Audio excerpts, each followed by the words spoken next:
Welcome, everybody, to another episode of Everlasting Veteran. I am joined in studio with Amanda Williams. Correct me if I'm wrong, Captain, U.S. Army, Correct. Chaplain. Correct. And I am your host, Ryan Landry, the Everlasting Veteran Podcast. Welcome to the studio. I'm so glad to have you on today. And we're going to go through your journey of becoming a chaplain. Yes, thank you, Ryan. Glad to have this opportunity to just spend time with you today. Yeah, absolutely. So let's kind of rewind. Like, before you became a chaplain, what was your military career like? And we'll start going into that transition. Yeah, so I was actually contemplating it today because I was talking to somebody at church, and this is my 21st year. So I've done a little bit of active duty time, reserves, and then the longest in the Texas Army National Guard. And so at 15 years I was a staff sergeant in a religious affairs NCO, and at that time was when God really started putting it on my heart that I was supposed to be a chaplain, which for me, growing up in the church I grew up, I never had seen any women pray nor like do any kind of participation in person. And so it was like kind of the theory, which no one says to you, you have to be quiet, but essentially that's the way that I grew up, was that you're supposed to be quiet in the church. There's not a lot of voice for a woman in the church. So when God started calling me into ministry, I really didn't know exactly what did that look like. Like, what do you want me to do, God? And so he was waking me up. And I think that this happens to a lot of people. When he wants you to move in a certain capacity, he'll wake you up at 3 a.m. That's a favorite time for God to wake you up. And so, and it doesn't have to be like because you need to go into ministry. It can be that you need like a life change, or something is off, or he's like, hey, I need you to move in this capacity, because he continues to do this to me. And he's done it throughout my life. I wasn't so recognizing that this is what's occurring. And so he started waking me up about 3 o'clock for about 3 months. And he had placed it in my heart that I was supposed to serve as a chaplain. But at this point, I'm preparing for a bodybuilding show. And I was not really in the mode of like, oh, I want to go back to school. I just finished my MBA. So I'm thinking, oh, well, and so I'm trying to negotiate with God, right? I'm like, well, could I do the show? And then maybe I'll try out a class of seminary and see how that goes. And he's like, no. And so things kind of just lined up in a way that was for him. And one of the things that was funny was I couldn't sleep one night, and I'm on Google, and pops this article on the shortage of military chaplains. And I'm reading this article, and it's midnight, and I'm like, God, you're too funny, because it's an old article. It's not a new article. It's like 3 years old when I'm reading it. And I had read it before, but it didn't hit me the way that it hit me that night. So I started looking for seminaries and kind of wrapping my head around the fact that I need to go back to school again. I've been going to school I had got my bachelor's in business management. I had got my MBA, and I was on pretty good, with this being a guard life, a pretty good civilian track for management in Geico. Like, I'd been working for Geico for 10 or 11 years at this point, and managing people for most of the time. And I had this track that I was going to, I wanted to be a director at some point. And he was basically like, no, that's not where we're going. So I pressed a couple buttons to enroll in seminary, just the information button, bing. And I'm like, and then they start calling you, as schools do. And they're like, hey, you want to know about it? And the first one that called me just wasn't a good fit for me, which I was fine with, because I'm like, see, I knew it wasn't going to be a fit. And in the midst of these schools calling me that week, I'm also invited to go to the Texas border, because in Texas, we're back and forth on going to the border, not going to the border, going to the border. So I get told I need to go to the border for a month. And so I'm like packed, but it kept changing. Like, you're going to the border, you're not, the whole week. And then I go into the drill weekend. And this is like round 6 of going to the border. And I get there. And by this point, I had a conversation with the trainer that I was training for the show, and told him, hey, I might go to the border. And so he dropped me as a client because he wanted to fill that space. So no longer doing bodybuilding at that moment. Like, I don't have a trainer. And then I get to drill, and they said, oh, you're not going to the border. And I was like, oh, okay. So that's interesting. And then I finally answer the phone to Liberty, which is where I ended up getting my master's of divinity. And they tell me about the program. I'm like, okay, this is more affordable, a little bit more flexible for what I need to do. Like they're not needing I did everything online. So I didn't have to go there in person, which was important because it's like I'm balancing at this point, like kids, now a seminary degree, full-time work, and a drill weekend. So I'm like, how is this going to work? So anyway, I say yes, like I want to do it, but I'm going to wait 4 or 5 months in my head. This is the plan. And then by the end of that weekend, though, like, so this is Friday. On Friday night, I'm like, I think I should just do it. So then Saturday, I go down and get the packet from the specialty branch recruiting team. And the guy tries to convince me out of it because he's like, you're at 15 years, you're a staff sergeant, you're about to get E7. Like, what's wrong with you? Why would you want to start over with a gold bar? That's so stupid. And I was like, I don't know. God's telling me to do this thing. So got the Yes, I got the packet and immediately like everything started just really flowing together. So usually it takes about a year. Like right now I'm a chaplain recruiter. So I can tell you that it takes about a year to make a chaplain or a chaplain candidate packet. But I enrolled and into school and I got my packet done. And 5 months later, I'm pinning on a gold bar and I'm a chaplain candidate. So then throughout this adventure, God has just continued to fast forward because I think the biggest thing that we need to do as humans is just to say yes, right? Like he will put something on your heart. And a lot of times we'll do what Jonah would do, which is try to escape what he's called us to do. We're like, but I could just go over here and do it this way. Like we always have a better plan. Right. Well, if we make the plan be his plan, it works out a lot easier. And so that's what I've determined because as soon as I said yes, then we are thrown into the adventures of COVID. So I go from as soon as I pinned on the gold bar, I was able to get to chaplain school right away. So chaplain candidate, going to chaplain school, get that done, and then they're like, "Hey, we'd like you to recruit for a little bit." So I'm recruiting chaplains for a minute as a brand new chaplain candidate, which was a super great opportunity. So I'm like, "Okay, cool," and then we lose the funds. So, okay, no more recruiting. I go back to Geico full time again. And then COVID happens. And so I'm at a unit that is, it's emergency response type of unit. We work with FEMA. We do all the natural disasters and anything where it's like the immediate response. So my unit gets called up. They're doing in processing for the COVID mission. The borders popped up, a hurricane's coming, and civil unrest is happening. So like we spend about a month in processing people for nobody knows what's going to happen, right? Like you're like, they get there and they're like, well, what are we coming here for? I'm like, well, it could be COVID mission. It could be the border. It could be, and so anyway, I did that for a little while and then bounced back to Geico again and then get called on the COVID mission. And they said, oh, could you just come for about a month? Normally as a chaplain candidate, you don't get put on orders because you're supposed to be in like a training status. And so during your chaplain candidate time, you're supposed to be focused on just getting school done. But because I'd already been in that unit and they had trust in me that I could make magic happen, right? The chief of staff was like, hey, I'd like you to go there and work on this COVID mission. I'm like, well, so I'm like, well, I think you should find like a full-fledged chaplain for this because I'm not supposed to be on this mission. But I was like, if you can't find one, let me know. So then fast forward into, we had what we called snowvid. So it was snow and COVID at the same time. So all of us got activated for a snow mission. And I'm the OIC for snow vision.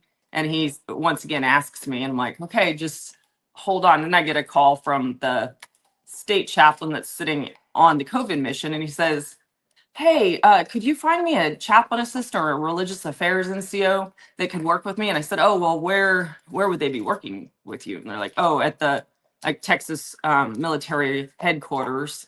And I'm like, well, so he's like, there's like 2 stars and I need somebody who's really good with Excel. And he's like, so could I have yours? And I was like, well, the one that we have isn't going to work out for you. And I was trying to explain nicely that it's not going to work. I said, I'll call all of them, all the ones that were like E5 and above, and find him one. So I call 10 different people. no one is available or willing to go.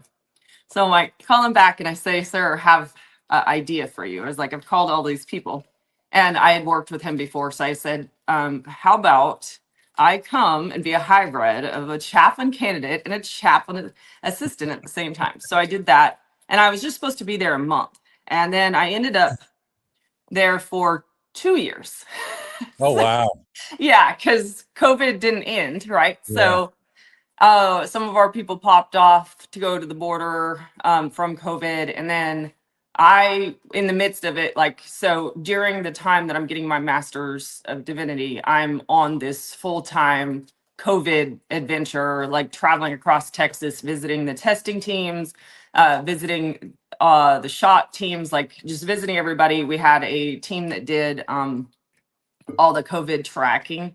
So anybody who had COVID that was our soldiers tracking. Anyway, so doing all of these things. And so I get the master's of master's of divinity done. I can't say that word for some reason. And when I get it done, I'm like, for some reason, I'm like, I need to get this one August deadline so that I can make this one board. It was like the last board of the year. Well, as soon as I make the board and I made it like right on time, everything works out good. The day I pin on the cross, they're like, could you deploy? And I'm like, okay. I'm like, well, let me think about it once again. Like, let me think about it. Well, I'm officiating a wedding and the state chaplain pops back up and's like, hi, you should probably plan that you're going to deploy. And I said, okay, let me think about it again because I've only been a chaplain at this point, like 3 days. And so I'm in the middle of a bunch of nonprofit things. I was with Wings for Warriors out of Arizona, and they were having a gala. So I'm flying out there, and God had put on my heart again, like, you should be prepared for this deployment because you're going on it. And so from Friday, when I started the journey of flying to Arizona, to Sunday, I called and I said, I let the full-time support chaplain know, go ahead and put me on the roster. Like, I'll take the deployment.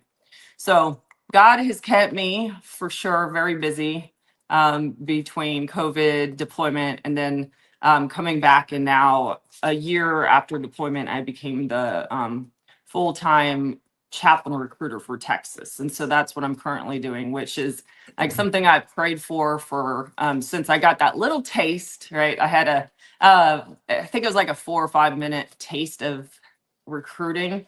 But in that time, I'm very much into networking, marketing, just growing the community. And so I could see that it would be a great opportunity for me. And we were at 43% strength before I got there. So finally, really long story short, I started the job last April and we are growing exponentially now. So definitely on our path to being the great state of Texas full of chaplains. So that's the long and short of my really adventurous chaplain life.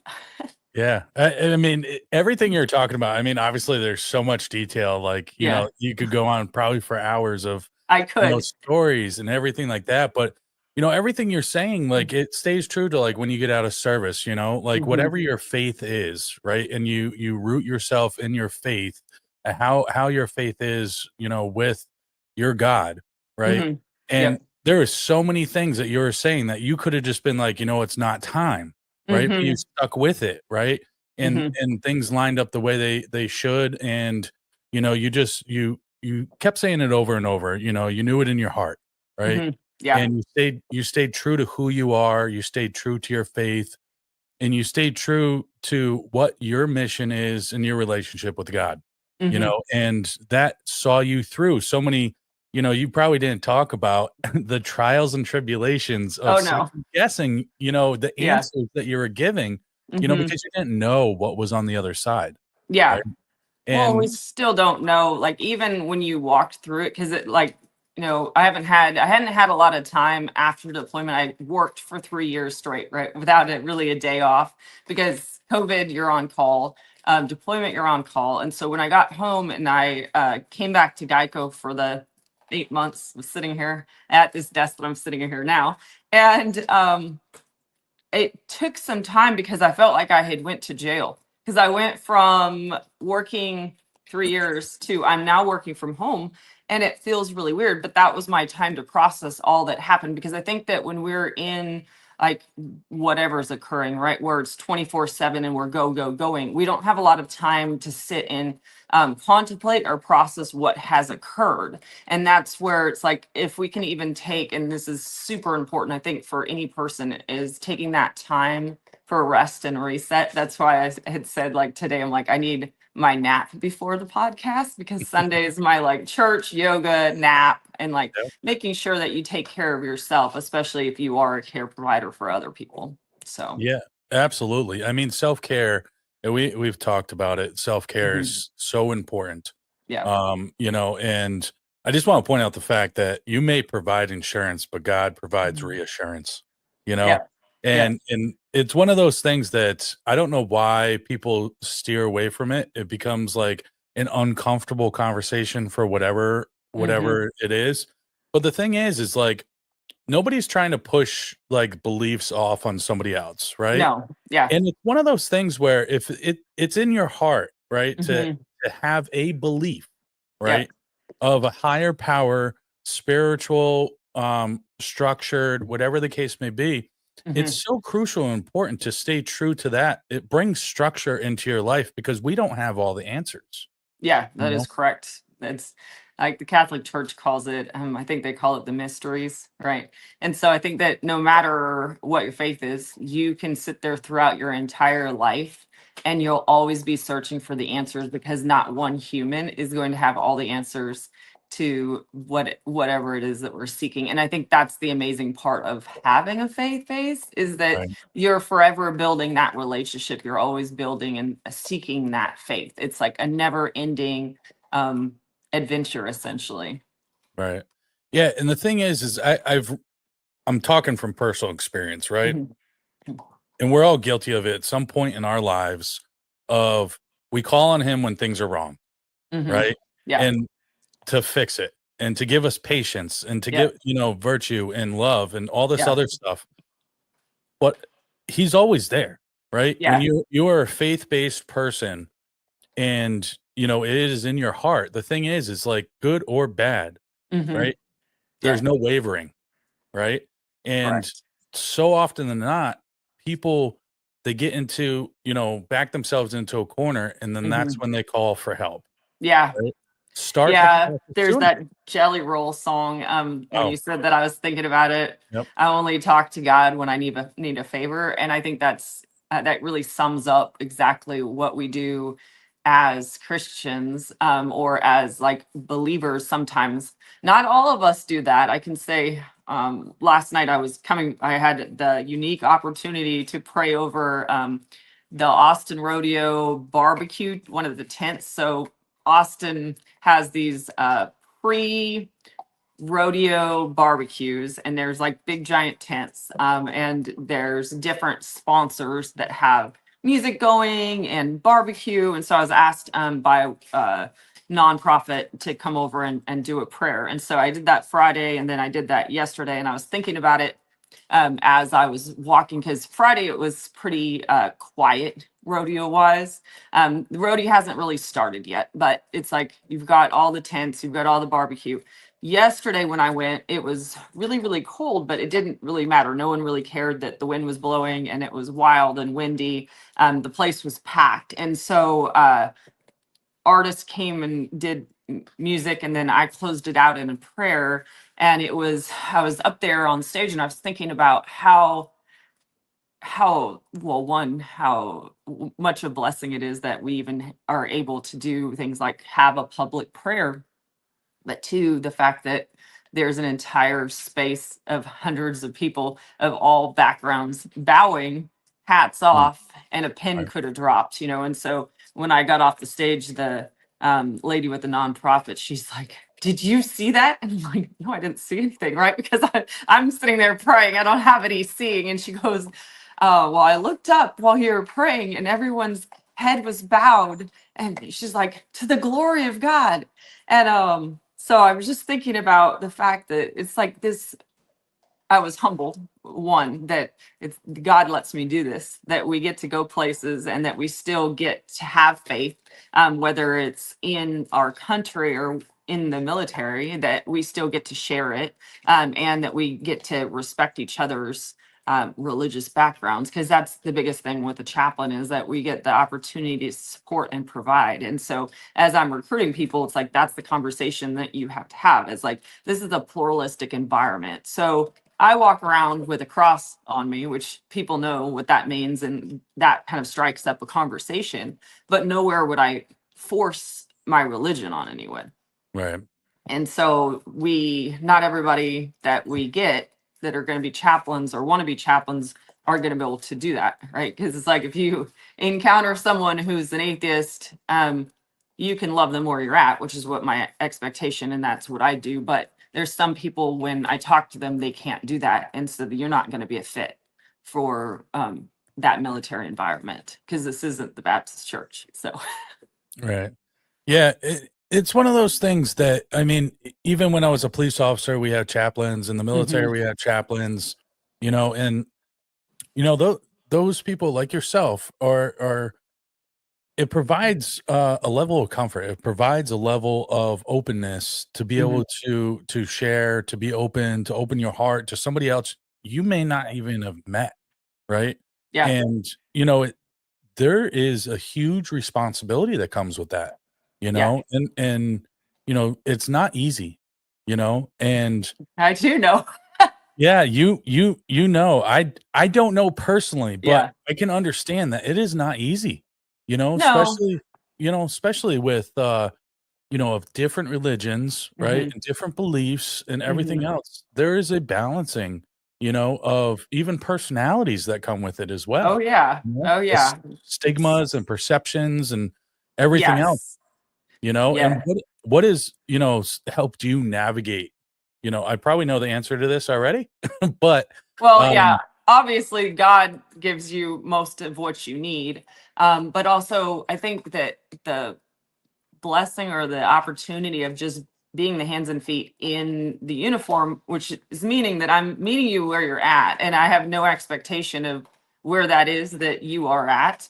And so just getting to know people for who they are, and knowing that a lot of people are going to already have a predisposition of what they think you're about, or the church hurt aspect, or whatever kind of hurt they're coming into it. And so I think, one, just knowing people where they're at, but also for me, it's like listening to the Holy Spirit, because the first couple times that I've interacted with people with suicidal ideations, that's like when I'm like, I would really like someone else to be here. This is me internally, right? The first time I'm like, when you Right, ask the question of, are you thinking about taking your own life? And they say, yes, I am.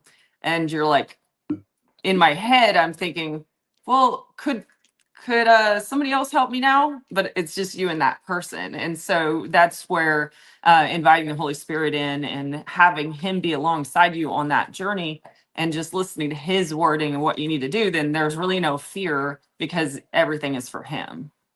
right.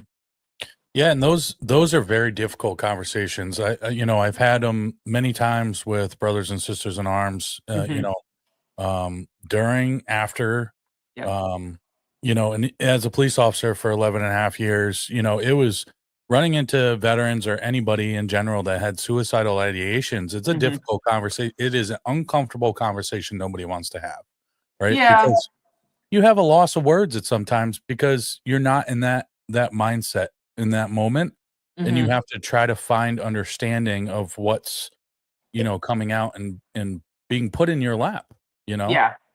Well, and I think the more that we practice doing it, the easier it is. And so, whether it's taking a suicide intervention course, which they have a lot of opportunities now, even for veterans and different organizations, where you can just take a class where basically the whole job of the class is to practice asking the questions.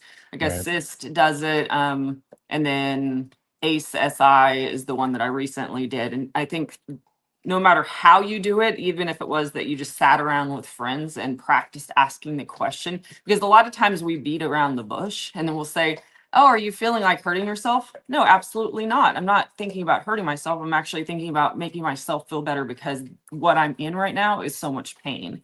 And so I think that we have to be really careful on how do we ask the question and to be direct and not afraid, because we Right. cannot be, if you see it, and a lot of times this is something that God will put on your heart, or and you'll feel it in your soul when you're encountering someone, whether it's just you can see the pain on them, or you can see the warning signs. If we don't ask the question, then we're doing a disservice to ourselves, but also to that person, because we don't know what is going to happen next if we don't ask the question. And so just that practice of asking the question and being unafraid, and also making sure, like I tell my soldiers, like making sure that you have a toolbox. Toolbox is making sure that you have like the suicide hotline on at all times on your phone, and military one source, some counseling opportunities, 911, like a backup. If they're still serving their chain of command, making sure that you got the chaplain of the organization, just some, or another buddy that can come over. There's a lot of nonprofits that are working with veterans, but we don't always handle suicidal ideations correctly.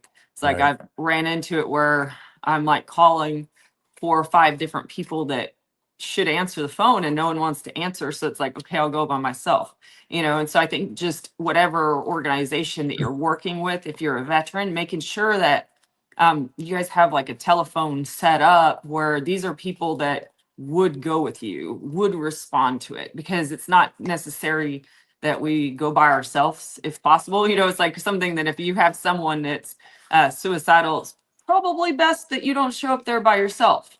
Probably should bring a friend or have a plan of how are you going to deal with this. A lot of, as you mentioned, like the police department, a lot of them now have a mental health team, which is awesome, because they do, when they have one of those teams, it really helps, because you don't have the opportunity for death by cop and all the other things that can come along with that. So, Yeah. Yeah, and you talked about, calling people for support to bring with you, mhm, and the feeling of being alone in that, right? yeah, yeah, It's like tenfold, yep, when the person is calling out, to ask for help for somebody to come over, right? mhm, And a lot of yep, the times, the burden doesn't want to be like, I don't want to bother the person. I don't want to, you yep, know, um, just interject myself into their life to interrupt it and stuff because yep, they don't wanna necessarily 100% in that moment on a telephone call be like, "Hey, I need help, come over."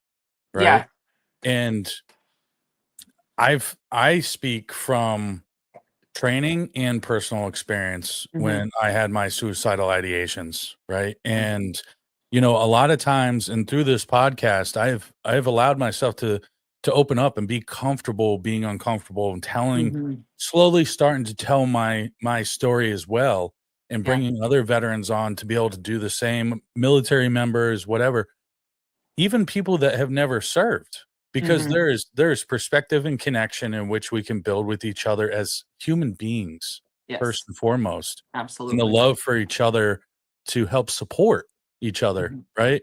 It doesn't yep, matter, you know, when you get out and either a police officer, military, CEOs, whatever the case may be, support is support, love is love, right? And yeah, at the end of the day, like, just being a good human being is what speaks volumes when yes. supporting each other, Yeah, just and the fact that they matter. I think that's the biggest thing, because it's like we right? don't have to have the answer or the solution to what they're going through. It's just sitting or standing alongside them and making sure that they know that they matter. Right, Um, and it's when we don't do that and we lose somebody, then you're sitting in a room full of people that, knew that they mattered, but they're not there anymore to see it. And that's heartbreaking, because I've had both sides at this point where it's like I've lost soldiers, and I also get to encounter people that I've saved, and so you get to see these people, and you get to, like, I'll see a couple people pop up on my Facebook, or I'll run into them somewhere. And when I do that, I'm thinking like, well, this is just amazing that they're still here today. And so I think that's the gift of having those conversations, or I call it a God pat, right? Where it's like, he'll have them send a text saying, hey, I just wanted to let you know that you're the reason that I'm still here. Yeah. Yeah, it's so important and what you do and just being a good human, being a Yeah. good person, first. And if you start your day every day with that, and I started this thing a few months back, I'm like, you know what? I want to start my day, whether somebody sees it or not. hmm I'm gonna just put a good morning and something inspirational behind it and Yeah. post it and try to do it on a daily basis. I don't know when I'm gonna catch somebody. I don't know how they're gonna read it. If they see it and it's the best thing that they're able to see during that day, and it helps them push through it, but it also helps me. Yeah. Starting Oh, my day yeah. off positive. You know, hmm and just it's those greetings. So often than not, we put on this camouflage, especially hmm getting out of the military, that everything's okay, Yep. and how many people have you talked to? You're like, "How's it going?" And you're like, "I'm good." hmm Right? Yeah. And it's just this just generic response, hmm right? Yep. And you can tell in the body mannerisms that something's a little off, but you don't wanna dig too much, hmm and you're like, and then you finally, like, you go into that observation phase, right? Of, Yep. let me track them a little bit, hmm something's a little off. I don't wanna, kinda pry a little too much and push them over the edge. hmm And then you're like, "Hey, listen, you're not yourself today, Yeah. right? Let's talk," you hmm know, and being blunt, right? And hmm being honest and Yeah. genuine in that moment, hmm with that human connection, that human moment of being, "Listen, I notice. hmm I care," you Yeah. know? It's it's one of those things that it's so powerful that it can't be ignored, Yep. because all we want is to feel that we're cared for, you know, whether hmm it's our brother or sister to our left or our right, right? That's all we want. We want to feel cared about, right? And at Yep. the end of the day, Absolutely. when you get out, I struggled with it. Yeah. I It's a struggle with huge transition. Yeah, I struggle with it. Even though, like, I went from 6.5, 7 months after active duty straight into policing, hmm right? Yeah. Um, in between, and I still did the guard thing, after active hmm duty. And, I quickly realized that, it's difficult to transition, especially with, like, kind of the group that you deployed with. You hmm got your inside jokes, you got kind of how you do things, hmm and everything else. And I would come across as awkward. I would come across as, like, trying to, like, make a connection, and that connection was awkward because it was funny with the guys that I served with, but it hmm wasn't funny in the civilian world, you Yeah. know? And then it's Yeah. like, nobody, you get that feeling and that thought, nobody understands me, right? hmm Nobody's gonna get me, and then you start down this path that leads Yeah. to potential destruction, you know? Yeah. Yeah, and it's definitely like the transition from military to civilian is definitely, I can see it's the most challenging. I had my very short break in service, and I felt like I wasn't finished. And I think that's the other part that sometimes veterans are challenged with, is that their career ended sooner than they expected it to. Like, we all have in our heads how we want it to end, right? Like, this is Right. this is the rank I want to do. This is the things I want to accomplish. And so, especially when we look at our veterans that get out on a disability, or something happened within their career where their career feels like it got cut short for them. And that's, I think, the hardest transition. And then finding what is your identity after the military. Because as you were mentioning, it's like we do not always fit in the best with the community. Like when I was at Geico and I was going through this mentoring program for to get they call it pathways mentoring. They were said, you're what they said, that my overall existence was too military for them. And then I was too I think they said I was too disciplined and too hard, and I had a drill sergeant mindset. that was the beginning of the 9 months of mentoring. So that was meeting one, right? And funny enough, nothing really changed. I just showed them a different side of me. So the first time that I went in front of CEOs and VPs, I was wearing a black and white suit, hair tied back, probably not as much makeup on, not anything cheerful looking. When I left the program, I came in, hair down, floral shirt, uh, big earrings, like I gave them the whole businesswoman floral outfit. And they're like, oh, wow, you've changed so much. No, I just showed you a different side. And so I think that we have to shape for that civilian mindset, which is that fair? No, because it's not fair that you have to show them a different version of yourself for them to accept you. But you also, as a human, we know these things about ourselves, right? And so we can be aware of the perception that we provide and start to shape that so that we fit better in society. But you still have to be true to your genuine self. So it's like both sides were me. It's just they got to see two of me, and Yeah. they liked the second version better. It's so true. You nailed it right on the head, right? And it's one of those things is they can't, there's a certain societal thing of this is how somebody is supposed to be in business. Mhm. This is how somebody is supposed to look, talk, the whole 9 yards. In this job, this person should look like this. And it's Yes. an unfair objective, Mhm. especially for veterans that are coming out with more structure, Mhm. more leadership skills than any other company is going to be able to Yep. give to, right? A lot of these civilians, they come out, they do their career in whatever job it is, they move up through the ranks in a civilian career. They do not send people, right, to leadership schools like they do in the Mhm. military. There's Mhm. not structure like there is in the military. So when the thing is people have to realize they see you as a threat. They see you as Yeah. competition because you already have it coming in and they don't have to train that into you, Mhm. right? Yeah. So then they want to try to mold you and put you in this Mhm. box, right? Mhm. And that box, we say we don't fit in that box because this is who we are, Yeah. right? And Mhm. it's not saying that like our box is wrong. It's just we're staying true to who we are. We stay Yeah. true to our values. We stay true to our genuine conversations, our bluntness, right? Mhm. Not beating around the bush. Yeah. Everybody that I've run into, they just so don't want to have the conversation, so they skate around it, right? Yeah. Yeah, And that's why I was saying, like, it's super important to practice it even if it's not right, comfortable for you, um, because then it's not really so it's not so uncomfortable if you practice it. It's like a rep at the gym. right. Yeah, and I think the big thing too, and I know there's a lot of like senior leaders that have been getting out of the military that are now their employment is like going around to companies and like helping them like train of, Mhm. you know, moving the company in a better direction, turning the Yeah. company around, but also the training of like veterans coming into the workforce, Yeah. right?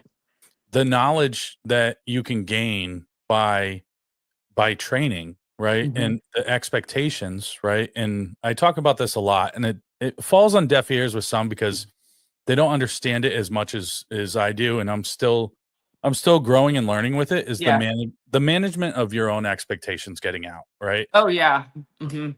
You have to manage your own expectations getting out of understanding like yes, people aren't going to understand the military if they never served in it. Like, Yeah. that's just a fact. We can't Mhm. we can't change that. We can educate as much as we want, Yep. but unless, like, you've done it, just like Mhm. anything else, nobody's gonna truly understand it, right? Yeah. The education aspect, I think, though, is understanding that veterans add so much value to the workforce, Mhm. right? No matter what job it is. Let me rephrase that. We're not all built the same, right? No. Nope. However however, right, the vast majority of veterans getting out, if they stay true to the teachings in the military, I Mhm. truly believe that they can make a such positive impact in the workforce if given the opportunity. And we Yeah. fall short on ourselves of representing ourselves to our fullest Mhm. abilities getting out. That Yep. onus is on us, Yeah. right? There is no like token card that says you're a veteran, you're going to get this, Yeah. right? Well, and I think that's sometimes where people fail is because they expect it to be easy. They're like, "Oh, I did this, this, and Right. this. I'm this rank." And it's like, well, your rank in the military really doesn't matter when you're transitioning into something else. It's how are you going to display your talent and how are you going to translate that over to the workforce?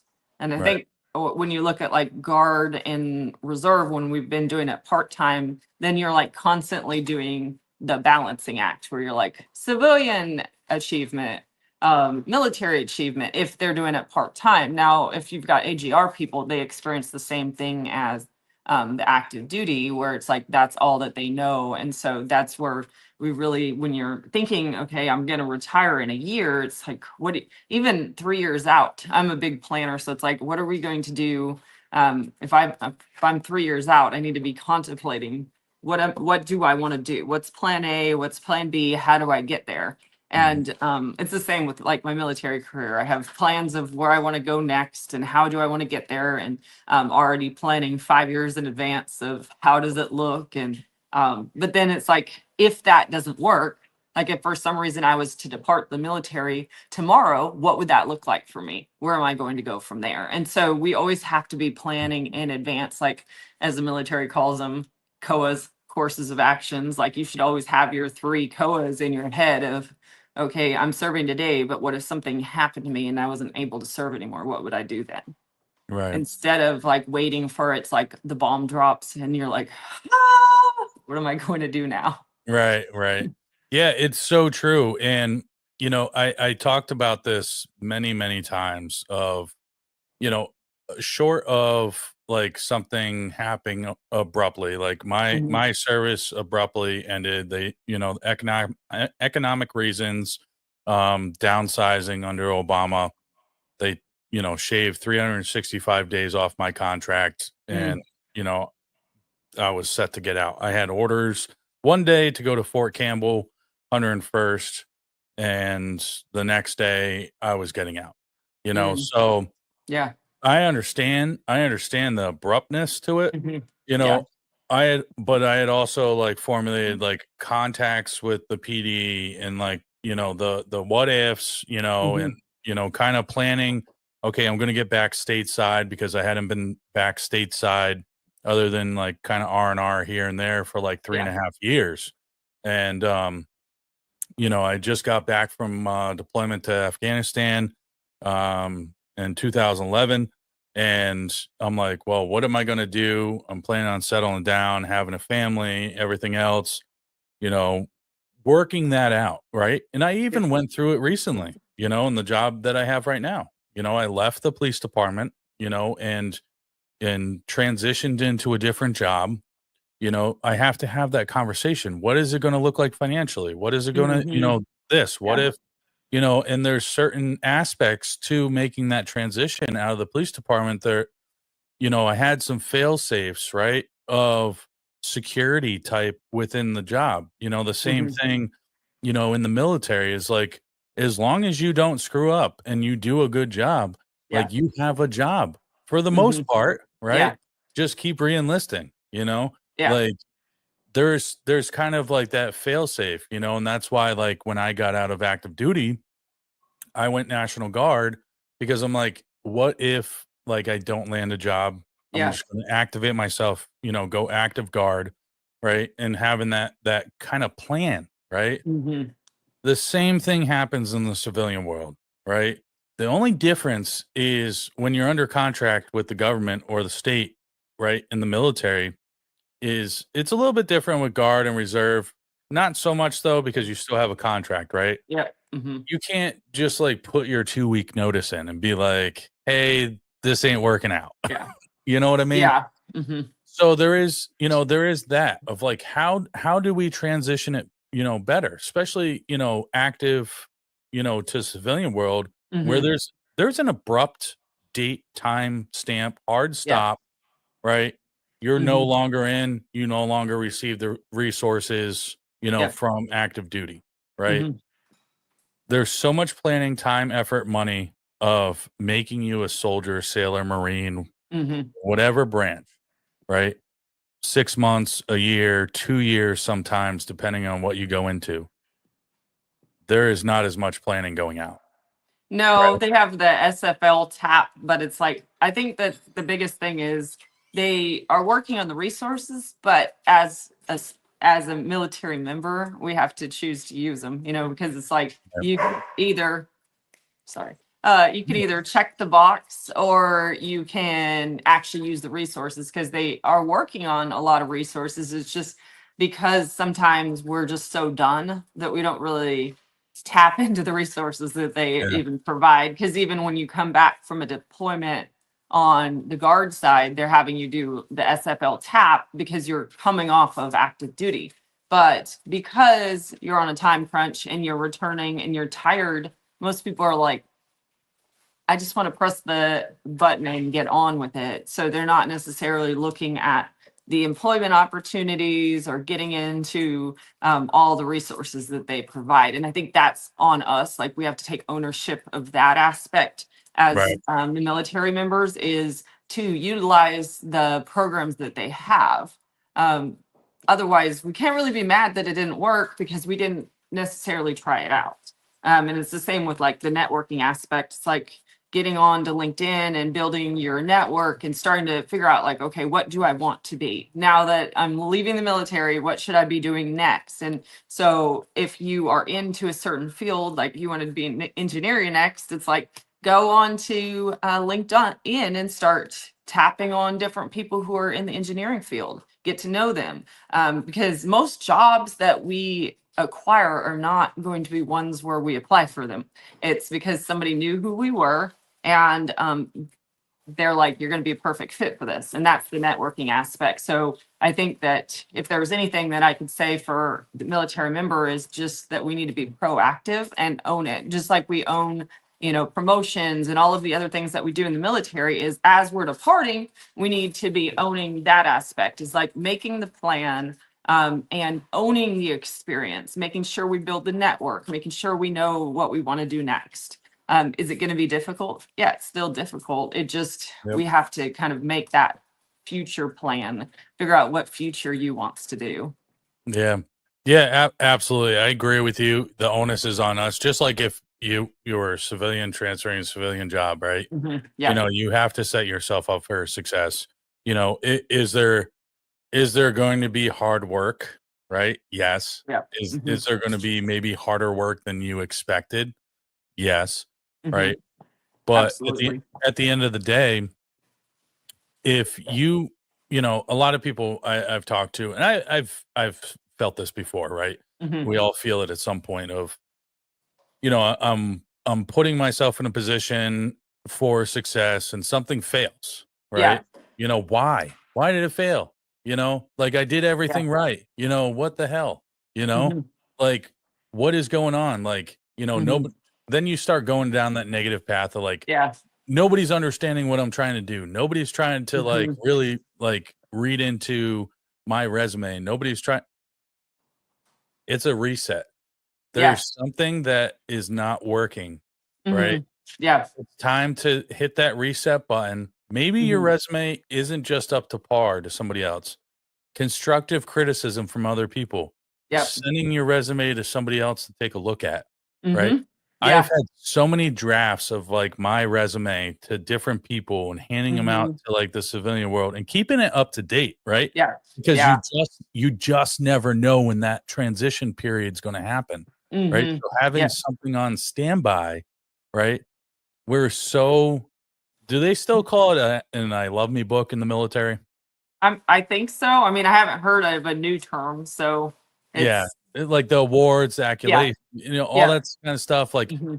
the trajectory from day 1 to, like, where you're at now. Yep.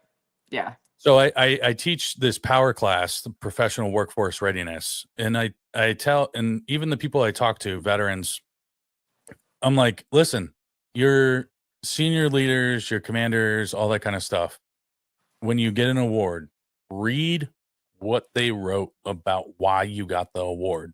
Yeah. Right? That is plain language of your leadership skills or your accomplishments or something like that. of why you got that award. It shows your qualifications, like, Hmm. especially if you're going into a leadership role, Yeah. right? Of why you are a good fit for the job, right? And that's how we get that plain language. That's how, we start translating military lingo into Hmm. civilian lingo, because what's written to get the award Yeah. is just that, you know? Yeah. That's good. So, Sure. well, let me dive into this real quick. Okay. So, you went enlisted to officer, obviously, Hmm. and you went into your chaplain endeavors and really followed your heart and everything. What is one of the biggest challenges that you face as a chaplain, as being the support for military members? Mm, I think making sure that you have balance, because we can fall victim, or I can fall victim like to saying yes too much, right? Mm, So I'm in the midst of a season where I can't say yes to all things, as I'm involved in my church, in two different groups, and then quite a few nonprofits. I do like city, I do prayers over different ceremonies, and then I've still got my drill weekends and my full-time recruiting job. And so making sure that we provide our own self with self-care, right? And so meaning giving yourself some type of grace to say, one, no, like, I'm sorry that this isn't going to fit. Like, I had been asked to do a ceremony yesterday, but I was already praying for barbecue yesterday. So it's like I could have done both, but then that gives me zero time left that belongs to me. And so making sure that we provide ourselves time, but also remembering why we're doing it. And so I think the challenge of it is really, yeah, just continuing to have that balance and provide self care and continuing to go back for me to the cross, right? So I spend each morning, and I've gotten into this mode where it's like I use the YouVersion Bible because I can sit at breakfast, right? So make my breakfast, sit down, pray, read the verse of the day, listen to the video, spend 5 to 10 minutes in prayer before I depart for the day. And then being very aware and making sure that each moment that I spend is on purpose, because I think that sometimes we dilute our lives with things like I had taken a 40-day social media cleanse, because sometimes we are sitting there wasting too much time, whether it's me as a chaplain or just civilians, right? I see so many people watching videos for hours and hours on end.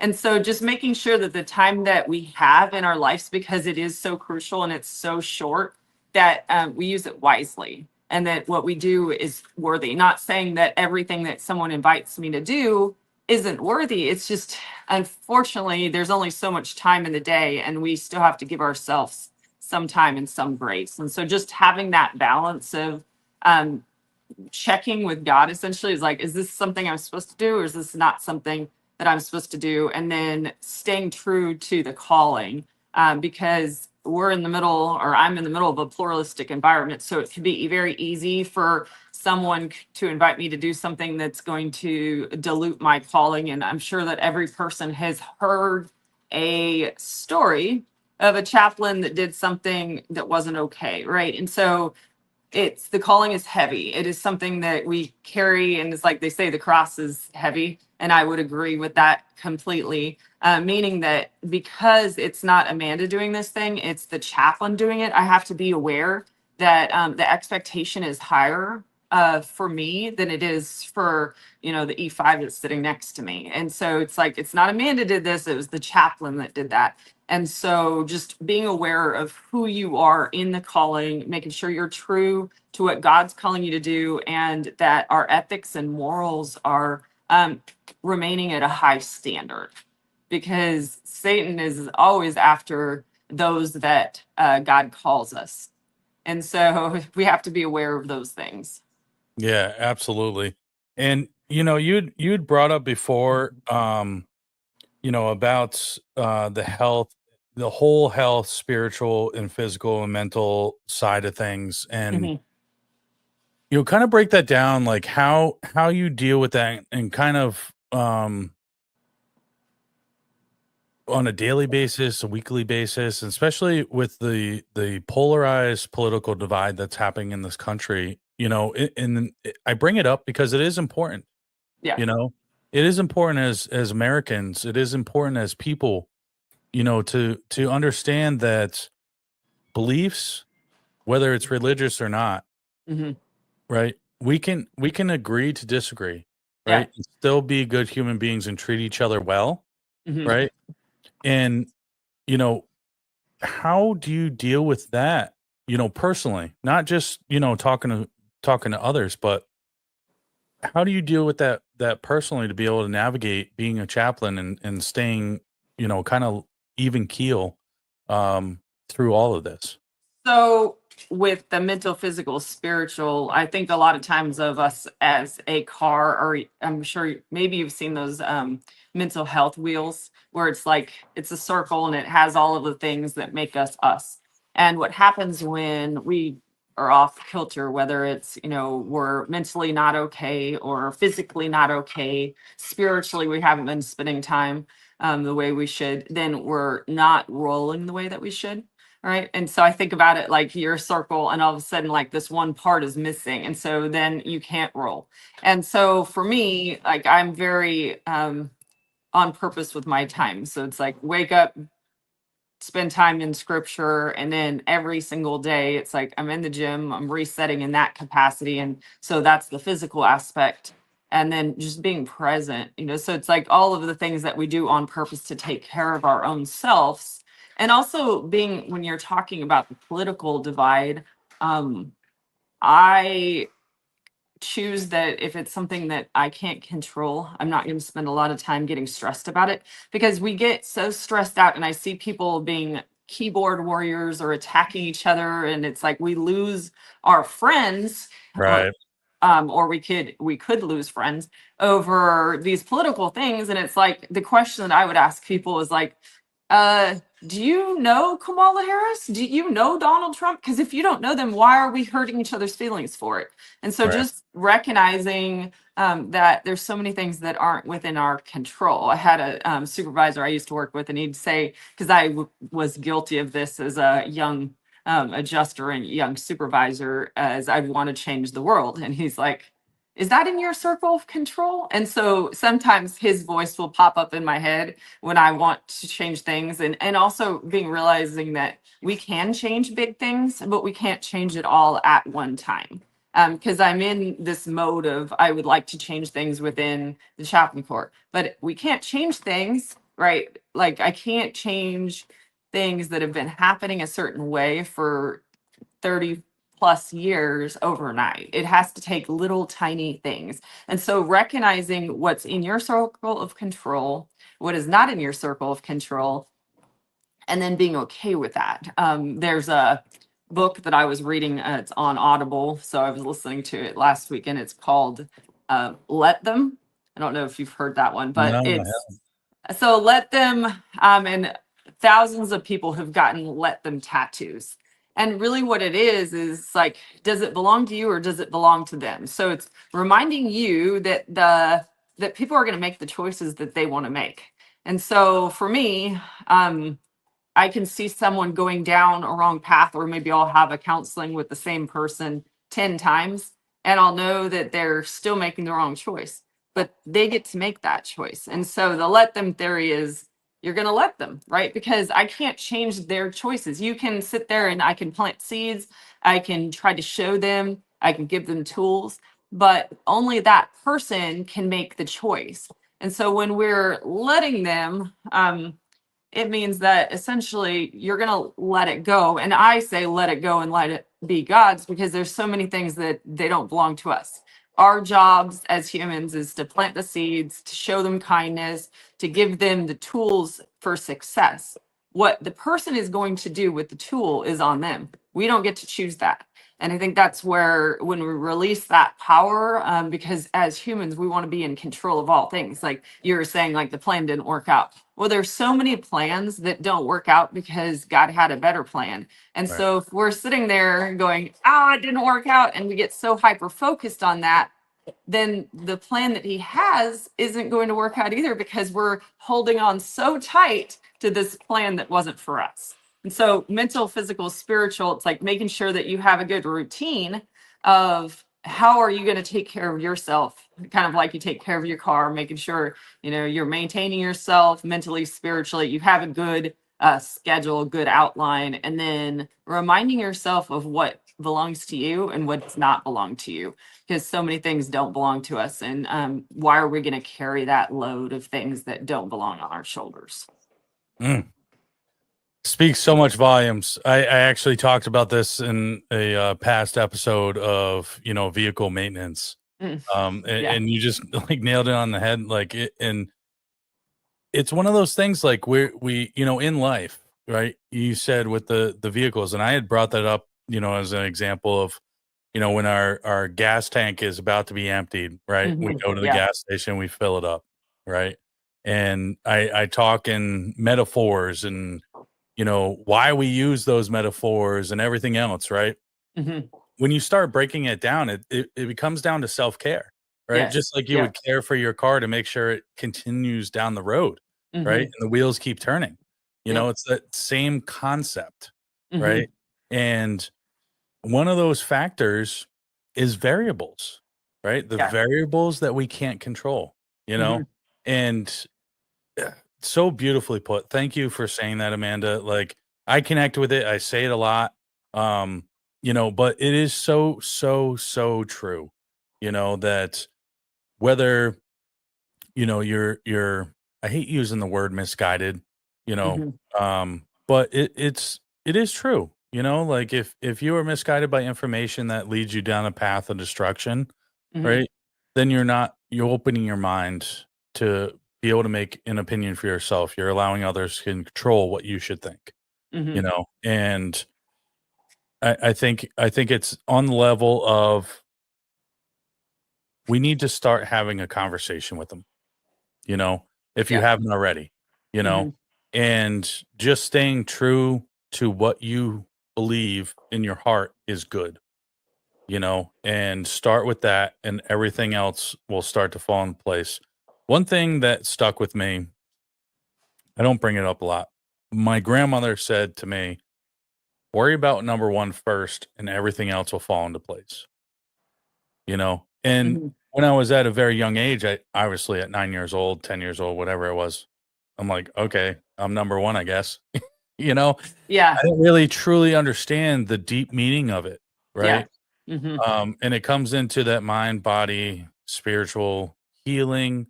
Like there's a healing aspect to things. There's an acceptance to things. It's very hard for us to accept stuff that we may have like we put into place that like it was our wrongdoing, right? Or accept the fact that we didn't have all the answers, or accept the fact that you know it didn't work out the way it should have, or accept the fact acceptance is a huge thing, right? And that's the first step in a healing process as well, right?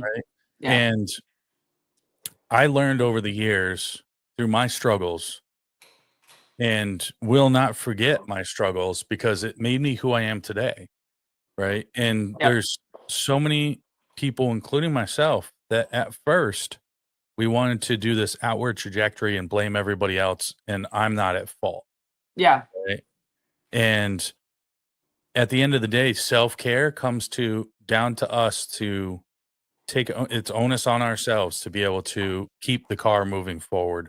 And it's simplistic, that KISS method we use in the military and everything else. And piss poor planning equals piss poor performance, right? And it's so true. And I think that anybody coming out of the military, with a transition, I think that having faith is crucial to being able to keep yourself guided on the path that you want to be on. However that path is, and if you could expand on that of obviously, this wasn't the first thing that you thought of going into the military, right? No. No, It was not definitely the not. first thing. It was in a sense, it was a calling. Yeah. Right? Well, and I kind of joke because I didn't see myself being a chaplain assistant or a religious affairs NCO either. And so I had joined the guard originally to be a officer because they had this program you could be 18-month do OCS, and so I'm like, okay, that sounds cool. Well, when I got to that unit, they were like, well, everybody's deployed, so you can't go to the OCS symposium for a year. So I'm like, okay, so I'm sitting there and I don't really have a purpose. I'm cleaning toilets and helping with KP and doing all the things. And I encounter the chaplain and he didn't have an assistant at the time. So I said, like, I didn't say anything. I just started helping him, right? Like, started helping set up services, whatever. So I'm doing this for probably like that year. And then when the symposium's finally getting ready to be on time, then they asked me like, would you want to be a chaplain assistant? And I'm like, be a chaplain assistant? Like, this is me in my head, right? I'm like, oh no, no, thank you. Because I had to double up on school because at that time they had changed the requirements for the bachelor's degree and I had a lot of credits, but I didn't have them in the right place. And so I doubled up and I'm like, I don't know. And so I get to the OCS symposium and then I get through the pre-OCS, which is like 5 drills. And each time that I went there, God kept being like, "You're not supposed to be here. You're supposed to be a chaplain assistant." And I fall in a hole on a ruck march. And when I fell in the hole, this is at like 4 o'clock in the morning. I'm wearing glasses and have a small face, right? So everything gets smashed, and I get back up. And God talks to me sometimes in like text boxes, and so it's like pops up. You're not supposed to be here. You're supposed to be a chaplain assistant. And so then I get promoted at Geico, and the phase 1 of OCS is exactly the same as a supervisor training. And so it's same dates, everything. And I'm like, Wow. God's like, you're supposed to be a chaplain assistant. So I go back to the unit and I'm like, hi, I'd like to be a chaplain assistant. They're like, oh, well, we have like at this point, like we have all that we need. We don't need you. They're like, go talk to the chaplain. And he says, okay, you can be double slotted. So I'm over there double slotted for like 2 years. And this was at the level where it's division. So you've got 5 chaplains and like 3 assistants. And so within the 2 years that I sat there, all the boys got out. And then it was just me and one other like master sergeant religious affairs NCO. And so at that point, then I'm like, okay, I'm hanging out with all these chaplains. And this is kind of the other part where I was like, I had never seen a female chaplain before. And all the chaplains that I'm working with are older, bald, white guys, right? So I'm like, that's what a chaplain looks like. Like, how are you calling me to do this? Did you see what these guys? Because I looked in the back seat one day, I'm driving them all, and I looked back there, and it's like 5 white bald chaplains back there, that I'm driving, and they got chaplain jokes, and so the joke has been, it's like I hung out with them so long that I had to become one. But one of the things that they taught me, each one taught me that you could do church different, and church could be anywhere that God was, right? So it's like we did church in the smoking shelter, which was probably my favorite of all services that we did, because we had a couple really musically inclined guys with like a drum and a guitar. And if you wanted to smoke a cigarette, that's cool, but we're going to be doing church out here. So you got to smoke your cigarette and you got church.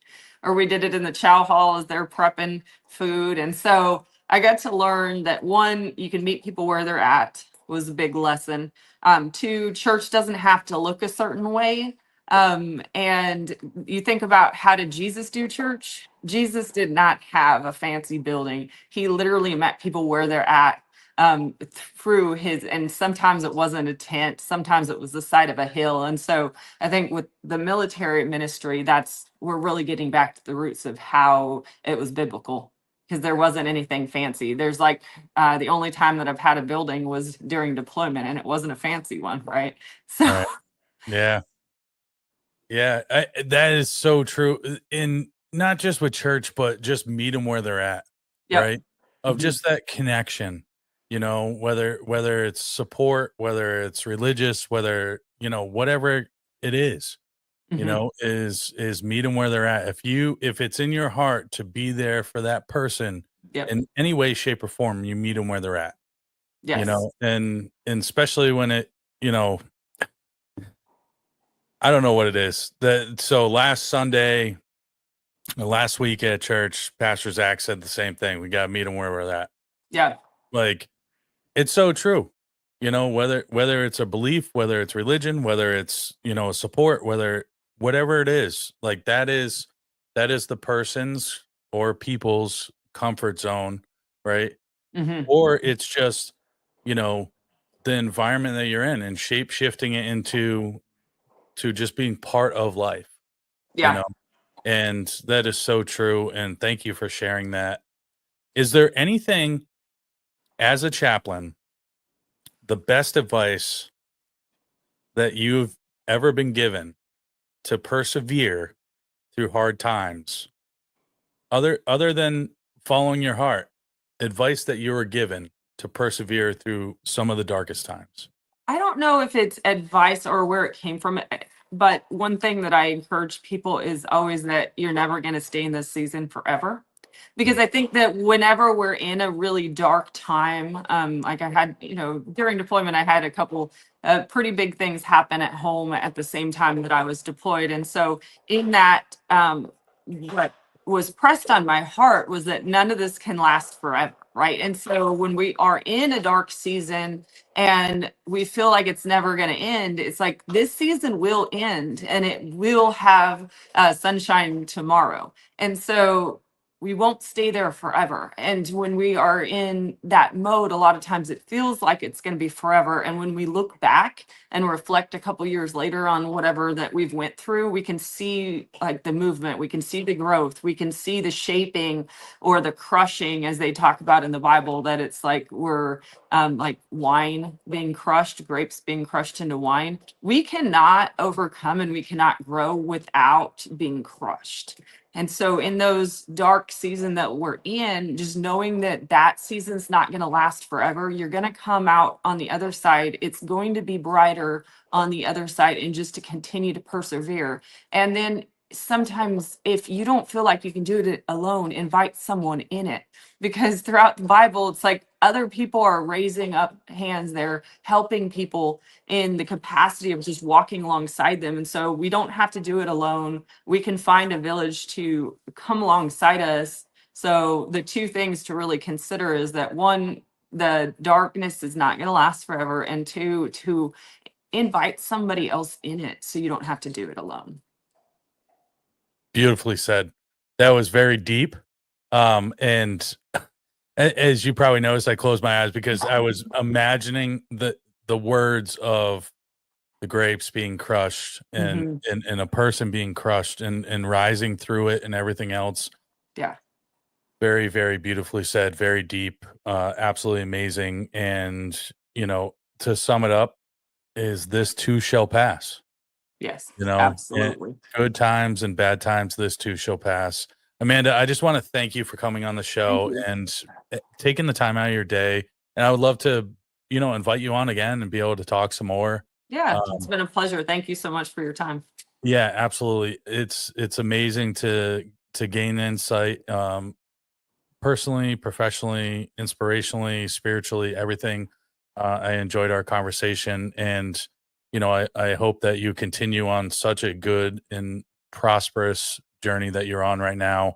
Thank And you. uh, I, thank you is the only thing I can say, I guess. You know, Yeah, no, it's been a great time. I appreciate the opportunity, and yeah, I look forward to hearing your podcasts in the future. So, yeah, absolutely. Thank you, everybody, for listening. It's your host, Ryan Landry from the Everlasting Veteran Podcast, joined with Captain Amanda Williams, United States Army. Thank you, Chaplain. I appreciate your words of wisdom and your inspiration for everybody. And everybody, have a great day. thanks. Take care.